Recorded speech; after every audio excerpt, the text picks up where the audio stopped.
I know that despite pandemic, you did the employee engagement survey and the results were ridiculously spectacular. Where do you take an organization that is internally happy?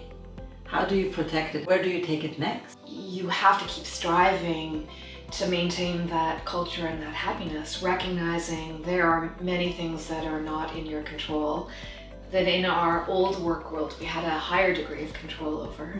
I think the emphasis on communication and collaboration and actively engaging with staff in very different ways than I was able to do maintains that sense of attachment and caring, which is actually, I think, a really important ingredient about how people show up, right? If you give them good work and you give them a good environment to work in, and you give them a respectful workplace where their contribution is valued, you know, you continue to see the benefits of that environment. It's like learning a new skill. At the beginning it's easy, but it's the refinement that makes it a little bit more tricky, right? I find that it depends on where people have come from. So sometimes you have to undo or reshape the experiences of other workplaces in terms of hierarchies or participation or what is safe or not safe. We try through multiple modalities, right? Whether it's surveys or participation or team calls to persist in tell us what you think, engage,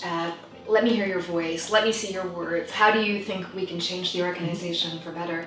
And you know, at some point everybody shows up in that conversation, they just don't all show up at the same time and in the same way.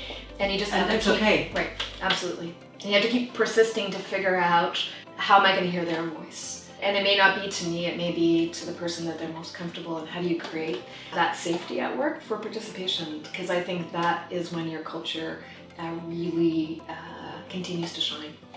Thank you.